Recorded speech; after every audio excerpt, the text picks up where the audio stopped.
Hi, Gene Burnett from GeneBurnett.com here. I'd like to share a gift today that I got from my teacher, Andy Dale, back in the 80s when I was studying pretty intensively with him. And that is the idea of theming your practice. In other words, giving your practice a theme that you specifically work on one or two aspects of it. This is pretty common in the sports world. You know, you'll go into the gym and you'll work on one aspect of your body or one aspect of your training, but in the Tai Chi world it's actually pretty unusual, or at least it was when I first started. So I usually break my themes down roughly into, you know, bone, muscle, energy, and spirit. So bone level themes have to do with posture. So you can go through your form with attention to posture and doing the form as most posturally correct as you can. You can take some aspect of posture like upright spine, or level pelvis, or soft rounded hands, or knee alignment. You can focus on your knee alignment specifically, or you can focus on not tilting, on staying upright, or keeping your head balanced and loose. All those kind of things. You can also do what I call muscle level practice, which would be more like about softness and relaxation. So you can concentrate on going through the form with as much relaxation and smoothness and evenness and softness as you can.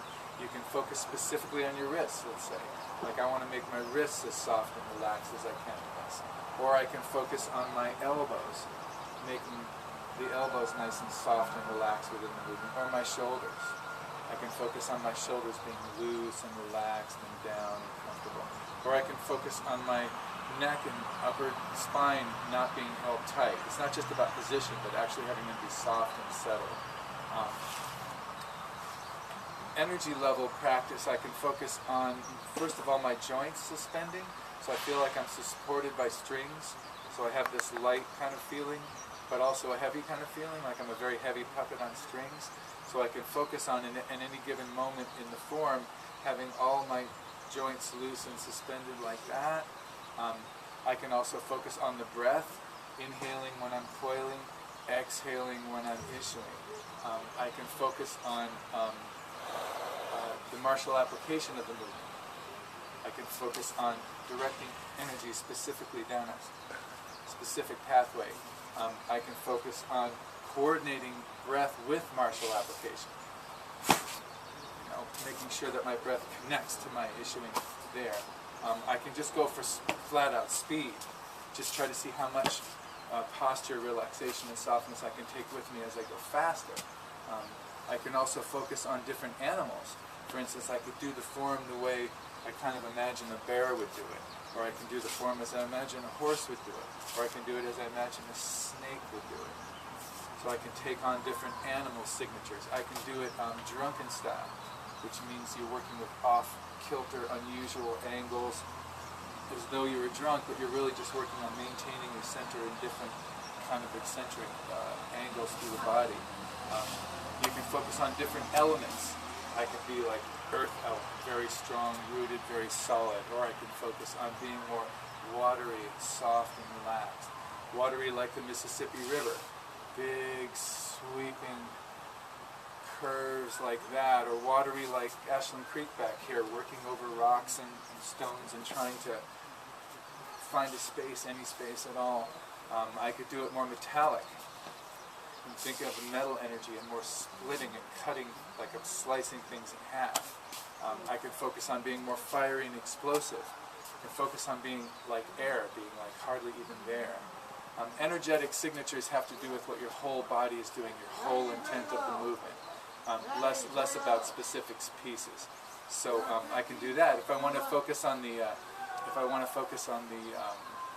spiritual aspect of it, to be one with everything, that's a little hard to do intentionally, but I can at least focus on releasing as much of my kind of, egoic investment in what I'm doing, and just try to focus as much as I can on the whole park and the whole situation I'm in. So all these ways of practicing bring out different aspects of the Tai Chi.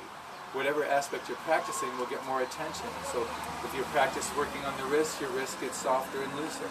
Practice the elbows get softer and looser. Practice the animals, you take on some of the energy of that animal.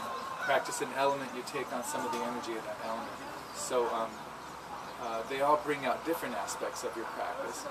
I usually, when I practice, will give myself some kind of general cue, some kind of general theme. Often I'm just trying, my theme will be, I just want to be as neutral and comfortable and relaxed and sort of normal feeling as I can within the movement.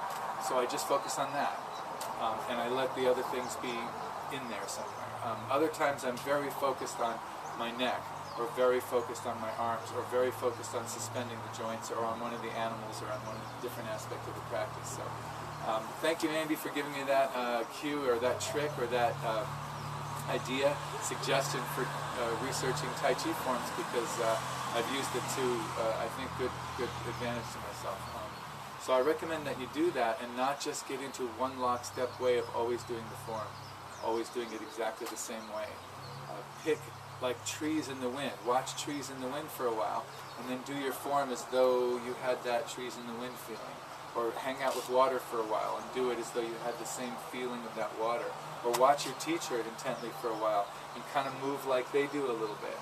Or pick one part of your body and just go through the whole form with just attention to that one part, so that it becomes the main focus of your form. And then, you know, sometimes, of course, just go back to doing your regular, everyday way of doing the form. But having themed a practice or two like that can really inform your more regular practice.